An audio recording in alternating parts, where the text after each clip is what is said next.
Good morning and good evening, wherever you are in the world. I'm Matt. And I'm Ash. We're so happy to have you join A Brighter Life, A podcast series where we face the stigma of mental health by opening up the conversation with everyone. In this episode, episode 1, Imposter Syndrome, I'm going to touch on a few things from facts about what it is, what it does, and extend out a bit from how it affects us to tips on helping in various different ways. So Ash, do you want to take it away? Yeah. So, what is imposter syndrome? It's also called perceived fraudulence. It's loosely defined as doubting your ability, feeling like a fraud, which isn't actually a diagnosable mental illness per se. It's usually narrowly applied to intelligence and achievement, although it does have links to perfectionism and social context. Yeah. It's also a term that I found was really interesting. Back in the 1970s is when this term was coined by Suzanna Imes and Pauline Clance. And what it typically does is impact high-achieving people who are finding it difficult to accept their achievements. Like they've tricked people somehow into seeing something that isn't real.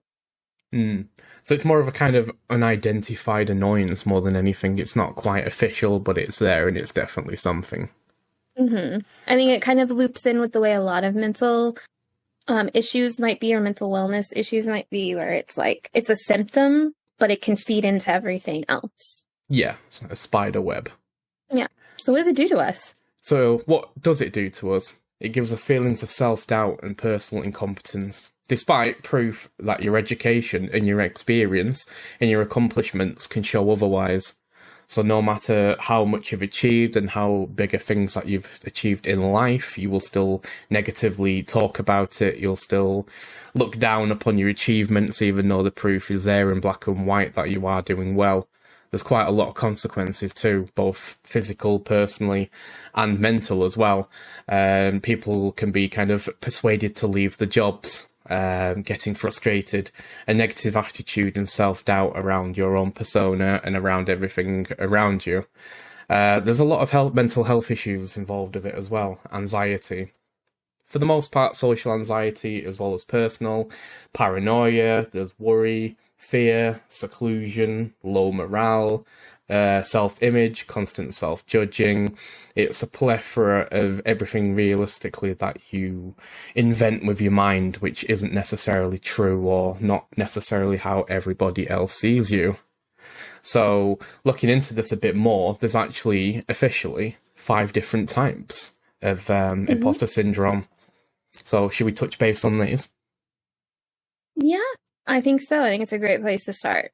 So the first one is the perfectionist, which is someone who kind of always looks at doing things perfectly. Slight errors are considered failure, which can lead to feelings of shame and guilt. It has to be spot on, ready to go in one take. Yeah.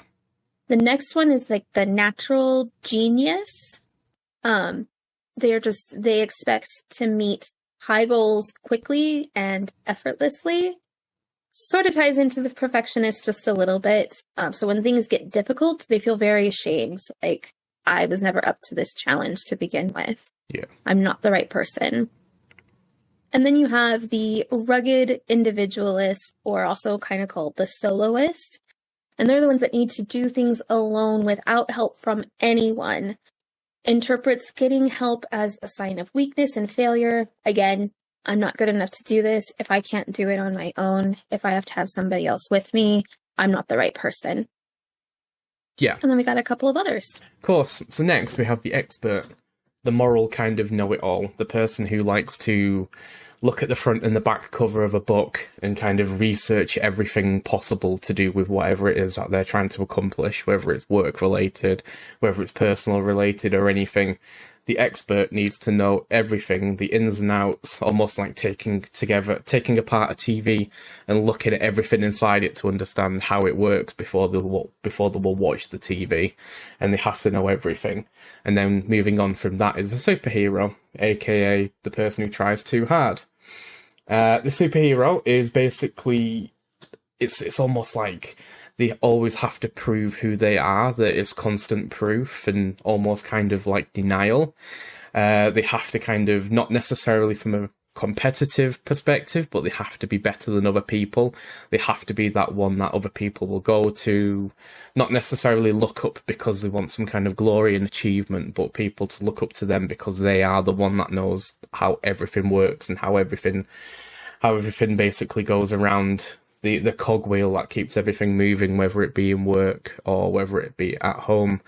And in reality, it's their higher expectations within their own mind that they set higher goals than other people, so everybody can be doing the same job at the same rate, at the same pace. But somebody with the superhero trait of this imposter syndrome basically sets the level higher than other people, not because they want to be better, but just because they believe that they have to achieve more. So should we move on to some personal experiences with imposter syndrome? I was actually going to comment that it sounds like the superhero hits pretty close to home for you. Yeah. I'm kind of passionate about the superhero trait. Yeah. I mean, to be honest, when I was reading through these and when I thought about when we're going to do the recording here, as much as I hope it's the number is 0, I wonder how many people kind of look at these and relate to them and actually think, this is actually me. You know, like I said, I hope it's 0, but there's quite a lot of people who will relate close to home to all of these, because you can have different traits from different ones. It's not, you are just the superhero or just a perfectionist. You can have multiple different traits from different ones, and if anything, there's probably more than 5. When you use the extra ones from different ones, there's probably going to be about 14, 15 different examples instead of 5. Yeah, and you can absolutely be all of them. One of them, it could change, right? Sometimes you're like, I need help all day, and then the next day you're like, nope, I need help. I don't need help, or I'm going to fail if I have help. So it can change, it can fluctuate, obviously. Yeah. So personal experiences. I mean, I've got quite a lot of these. I've actually made a little list here, so I can just read through them. I mean, it's quite obvious when you sit back and look at it and you actually look into what imposter syndrome is. Or sometimes even without looking at it, if you just sit back and look at everything that worries you, anything that's kind of going on in the background when you're working, even just to narrow it down when you go out shopping, this is all the kind of background processes. And when you sit down and think about it, you actually realise a lot more of what is going on than you didn't without even thinking about it or even realising. So one of the big ones for me is believing that I'm doing badly all the time. So regardless of qualifications, regardless of how good I am at my job, or regardless of how good I am at washing the dishes or hoovering the carpet, you know, it's to the tiniest little thing to the biggest thing. Just believing that you're consistently failing and people are noticing and everybody's kind of watching you from afar, whether that's in the office, at home, or even just walking down the street. And then that kind of stems on to another one, of thinking career is going badly. So you could quite literally have reviews at work, you could take courses and get new qualifications, you could quite literally win awards. You could get positive feedback on a daily basis, but you still think that the career is still kind of not necessarily just going badly, but kind of hit a bit of a dead end as well. And you're trying to find ways to do better, but you're already doing great. And there's not a lot you can do to get or do better realistically, but you just think that it's going badly. And then worrying about mistakes, which are tiny, not important. Every little mistake that you make, you worry about. Something as little as forgetting to thank the bus driver getting off the bus 2 weeks ago. That's something that still kind of navigates around the mind, thinking, oh God, next time I get on the bus, you know, he's going to be like, oh, there's a guy that never said thanks, you know, and we're sat here with this kind of mental capacity worrying about stuff that people either, 1, didn't notice, 2, didn't really care about, or 3, forgot quite quickly. But we let it live in our heads rent-free. And another one for me is worrying about how I look, physical image, or verbally, people overhearing me when in the vicinity of me.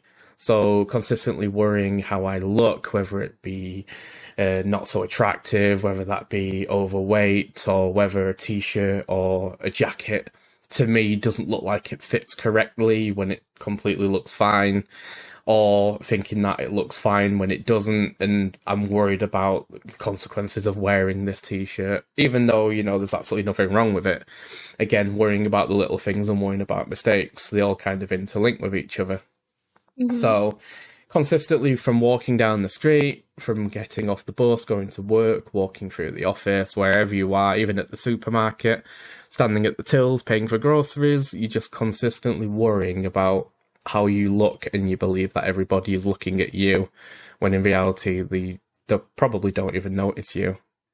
A big one for me, quite a few people will agree with this, always thinking that I'm in trouble.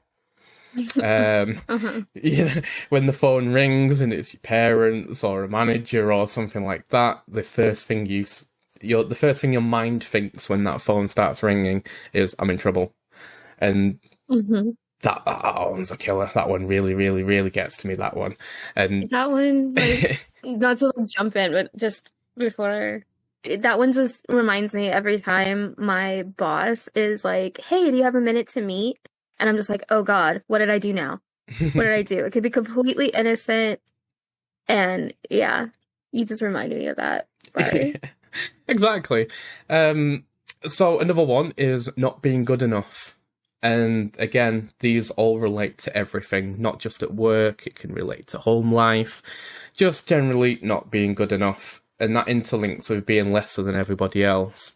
So if you're in the workplace and everybody's more qualified, they went to university, they did this, they did that, or you can go on holiday and, you know, you're seeing different people of different calibers from different work professions who, you know, they're renting fancy cars or yachts and stuff like that. Not necessarily just linking it to, you know, people who earn a high wage, but everything, just believing that everybody else is higher up in either just society or life, or just generally, really. And just when you think that you're not good enough, you're just kind of in a position of where you just feel constantly down, and that you have no kind of self-worth, or that you're just kind of hurting on the inside from everything above. So believing that you're doing badly all the time, worrying about the little mistakes, worrying about how you look, always thinking that you're in trouble, not being good enough, being lesser than everybody else. And then eventually you just keep thinking like that over and over again, and then eventually you just feel like an ant in a world of giants. And yet at the same time, that spotlight is on you, even though you're this ant. Somehow all of these giants see only you. I think we kind of talked about it before too, where it's sort of like in that movie Inception, where you're in someone's dream and everyone in their dream, the more like suspicious you seem, or the longer you're there, the more they all kind of start focusing on you and want to kick you out because they know you don't belong. So we're all kind of in that, our own little personal Inception space. Like, they're going to kick me out. They're going to know I don't belong here. They're going to know I don't belong. I don't know why I don't belong necessarily, or I think I know why, but I just know I'm going to be out. I'm going to be outed. Exactly. And it's just so anxiety inducing. Yeah, and with imposter syndrome as well, it's kind of, it links to having a facade as well, and also pretending to be something that you're not, just to have that spotlight taken away from you. And like you said, it's almost like a movie theatre and you're the only one on stage with a spotlight on you. And the entire audience is just sat watching just you, and every little mistake that you make, they're going to notice it. Every little thing that you do that's wrong, they're going to notice it. But it's almost like when the curtains close at the end, there's no round of applause. And that's the kind of beginning and end of imposter syndrome. And of course, a lot of the time as well, despite all of this is going on in the background, we've got a smile on our face, we're saying we're okay, we're saying that we're happy, and people say, oh, you know, what can we do to make you happy? And it's like, oh, I'm happy, you know, there's nothing really, you know, that I'd like to change, I'm good, I'm cool. And in reality, it's like hellfire burning on the inside, and there's nothing you can do about it. So how about you in terms of experience? Yeah, no, it's pretty similar. I can think of just things as we went through each trait, right? So I know I've experienced it in my work, my personal projects, my artwork, when I was in school. Yeah. The perfectionist especially, right, is always having to have everything done and perfected. I had to know exactly how to do something right from the start before I even started. So I've kind of been able to phrase it as I talk to people about, I kind of had to phrase it for people that it's like starting at the end of the marathon. I start at the finish line and then work my way up to the starting line. Yeah. If I don't have all of the right equipment, I'm not going to start a podcast. I'm not going to start streaming, right? I have to be where the people that I admire are at before I can even start. Yeah. And if there's a misstep in any way, shape, or form, I have to scrap it all. And I either just leave it or I have to start completely over. I have to dump all the Legos back out and start over. Yeah. Is that almost like setting goals against almost like your hero, so to speak?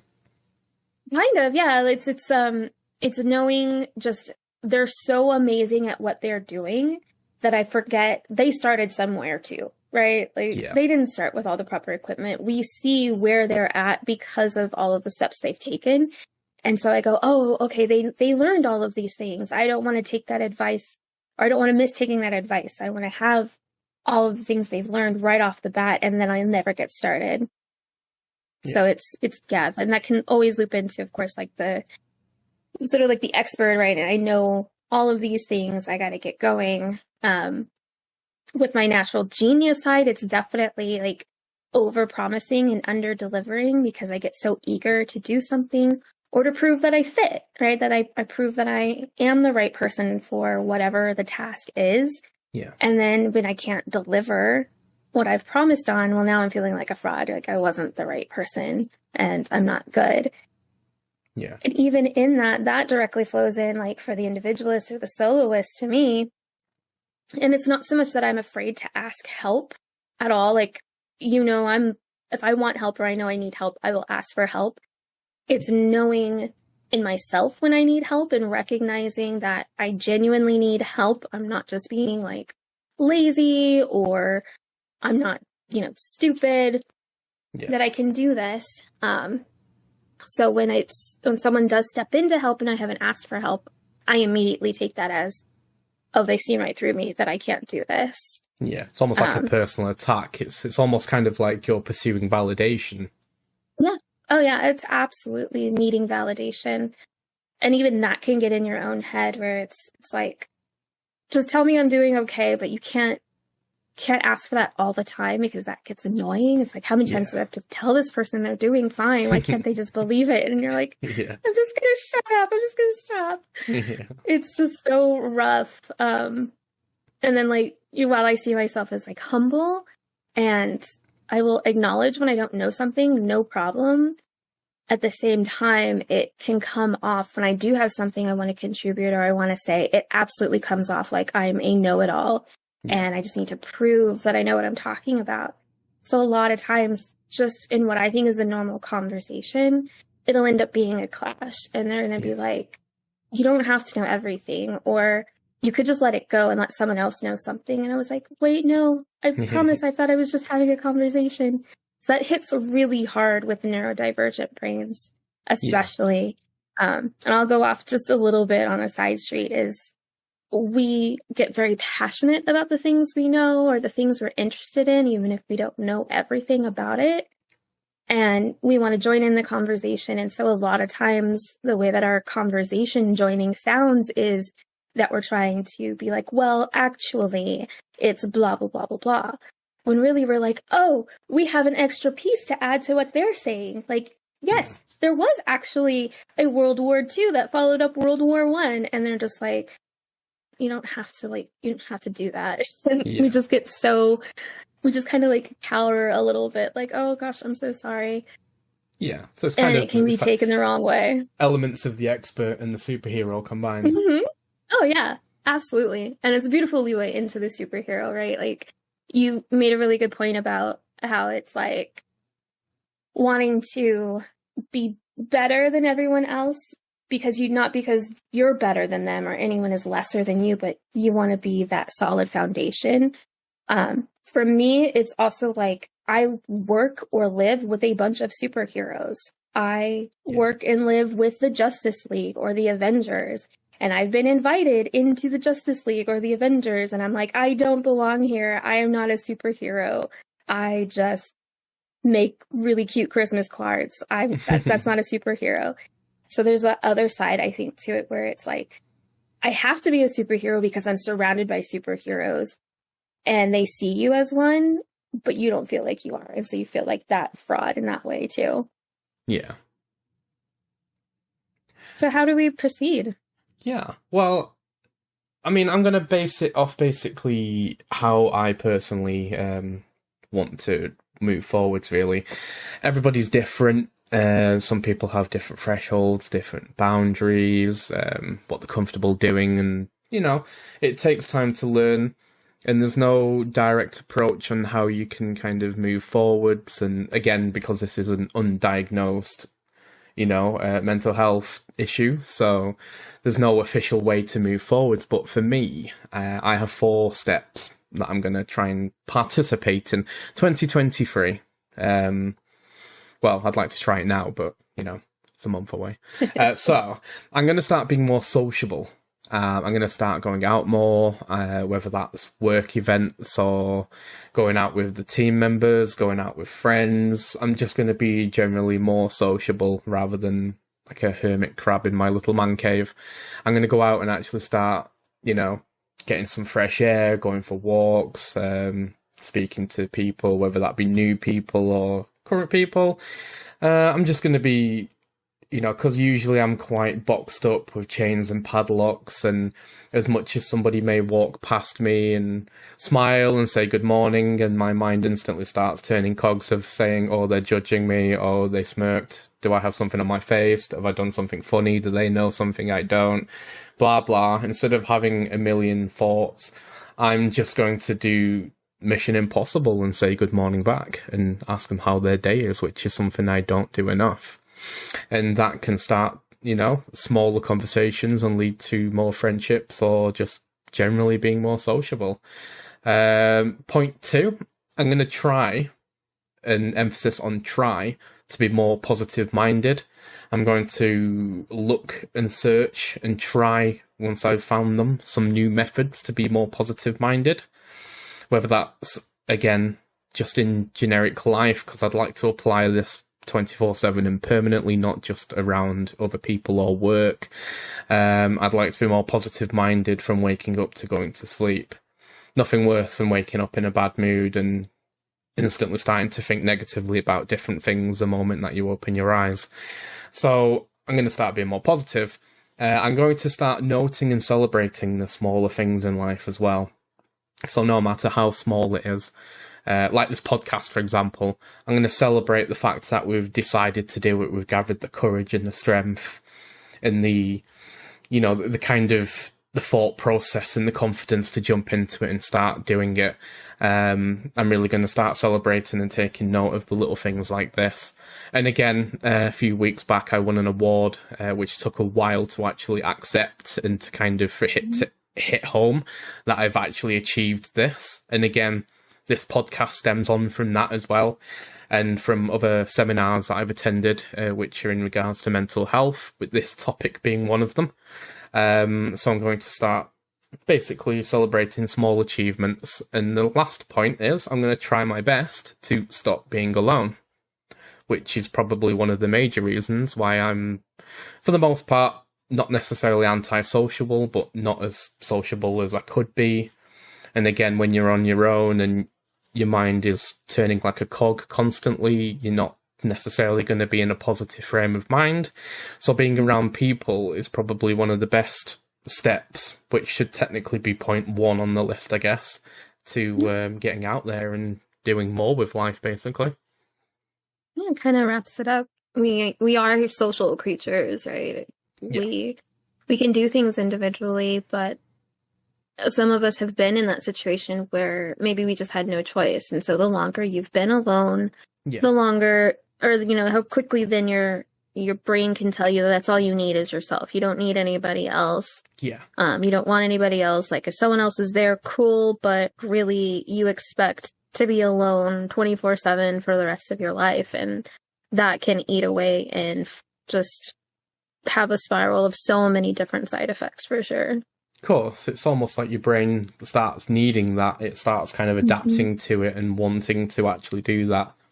Mm-hmm. So how about you? Those are great steps. I'm going to start off by saying, I don't know. I'm not sure how I will proceed going forward other than to just try. Right. Yeah. I like your list. I think that's a really great jumping off point. I agree with a lot of those things. Those are all really great points. But when I think about how I will actually proceed, it's tough for me to say. Yeah. I am definitely going to work on, I think more importantly, believing in myself and my abilities. Yeah. Maybe not looking for that validation from someone else that I'm doing it correctly, that I fit in, waiting maybe to get critical feedback, constructive critical feedback, instead of just assuming right off the bat that this isn't going to be the best, so bear with me, right? Not planting that seed ahead of time and just going, I am doing my best. I can't learn very easily or very well if I don't make mistakes. I can't not make mistakes. I'm only human. And so definitely a lot of that, like self-forgiveness or self-compassion, what I would give other people, basically kind of treating myself that same way and trying to do that consistently, not just starting off strong and then it phasing out. Of course. Well, if anything, there's nothing wrong with you not necessarily knowing in concrete, set in stone, how you want to proceed, because there could be a lot of people listening in now who are unsure, who have not really thought about it, who have had, some kind of relation with any of the points that we've discussed, and they're kind of in limbo as well on what they're going to do. So just because there's no plan set in stone doesn't mean that there won't be one. Yeah. Absolutely. And that's one of the beautiful differences, right, between us and our beautiful contrast is you do a lot of pondering and thinking and you get really good lists that work for you. And I'm sometimes very much like, YOLO, I don't know, let's just figure it out as we go along. Yeah. Right. So I do plan, like, don't get me wrong, I do plan, or I think ahead to the future on some things. I'm not just let me jump off the plane and then look for my skydiving backpack. I do think things through, but sometimes if there's nothing that's there, and so I'm hoping maybe any of our listeners might relate to that too. Like, if you just don't know, that's okay, but don't let it stop you from starting. Yeah. Just keep going and then follow your gut, follow your heart, follow the path, create your own path. And eventually how you will proceed or what you will do or how it gets better will come to you. Yeah. Exactly. So, should we move on to some tips that are working for us and we could potentially pass them on to other people? So, pardon me. So we do have some tips, which are from online resources, from seminars that I've attended. These are tips that I'm trying personally, which I feel do actually work for me. So hopefully they may work for you.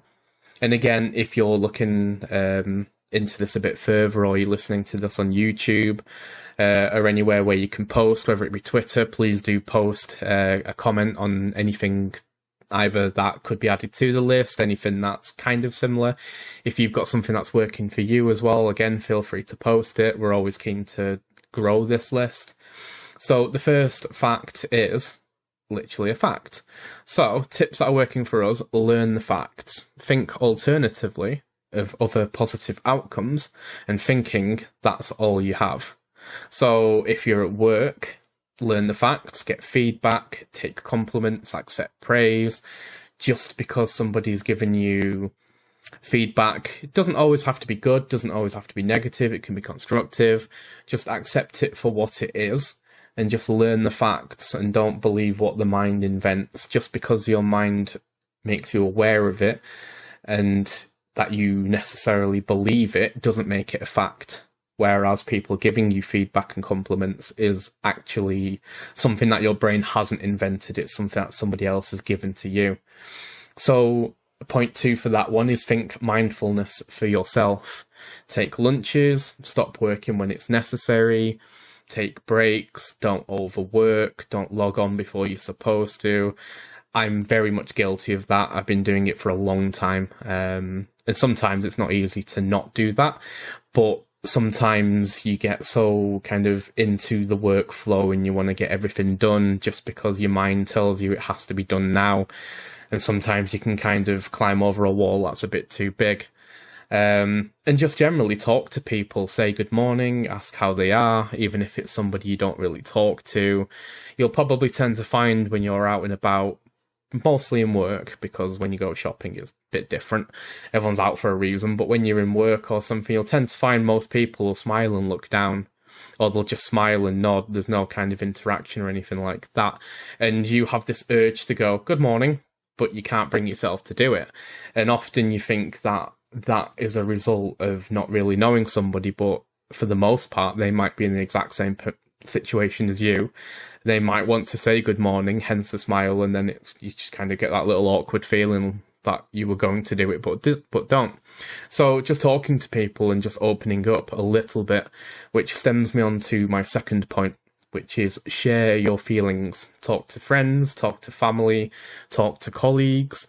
Talking can be extremely beneficial, and you tend to find it opens up a lot more than you would expect.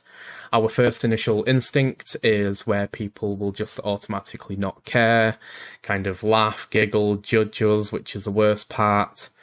And we just assume it's not going to go well, when in fact, when you talk to somebody, it kind of opens up an opportunity for them to talk as well. And you actually find out more people around you are in the very, if not the exact, or in some cases worse situation than you are.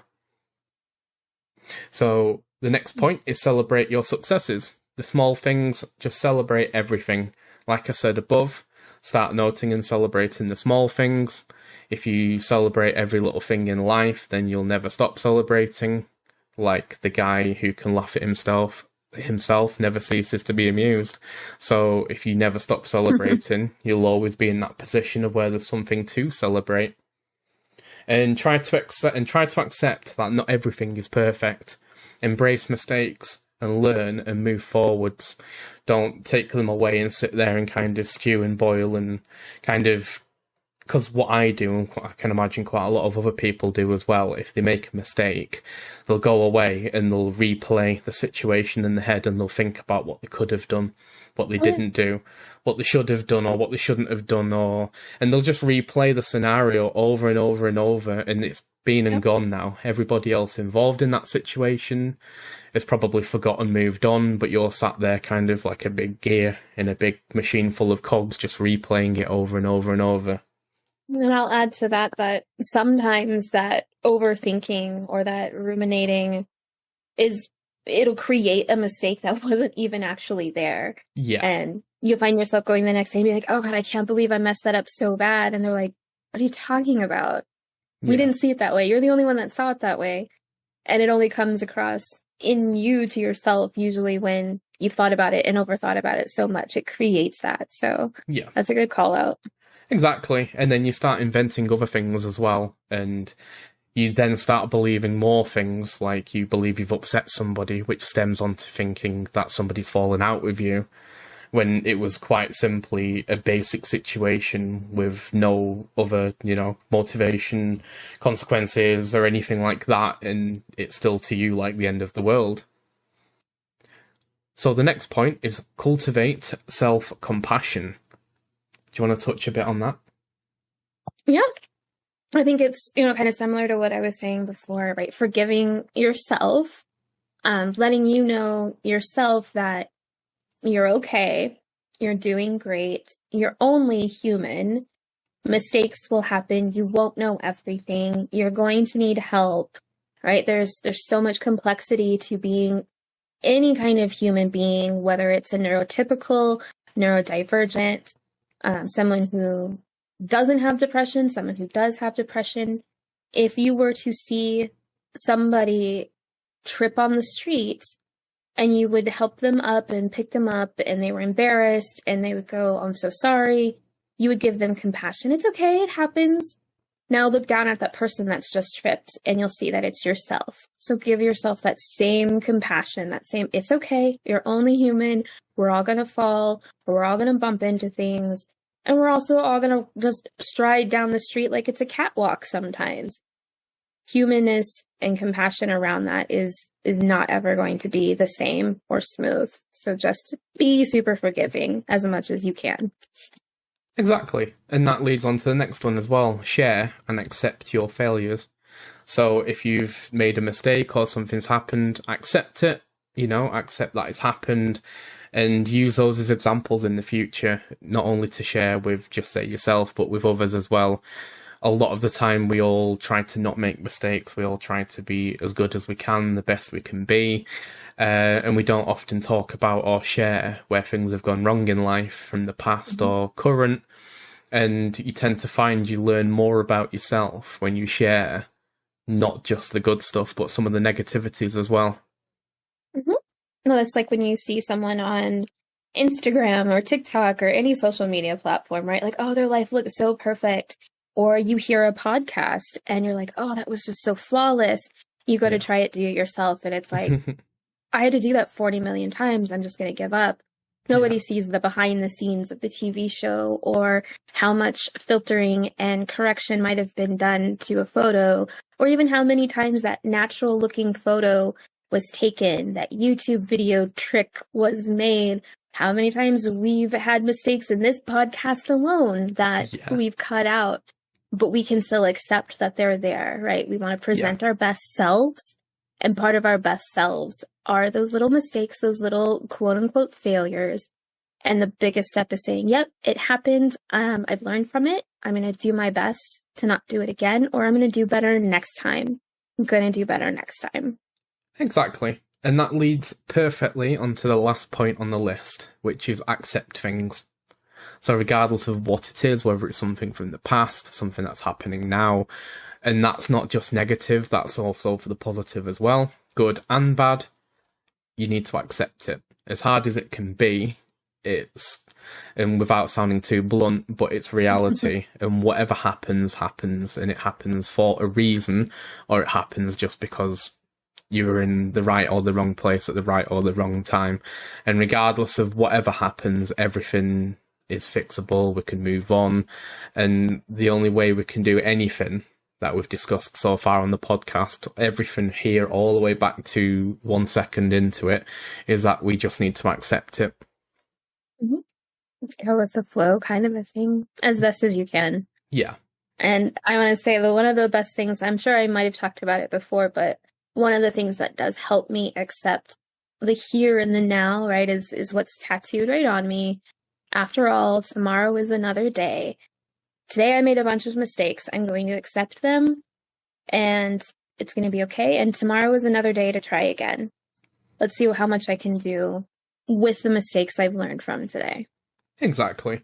And the whole point of getting better and learning and growing, and, doctors, nurses, everybody out there are all learning constantly, and they're also learning from mistakes. So people don't become so high up within their careers or education or industries like medicine. It's learning from mistakes and learning from the past, and we get better and better and better.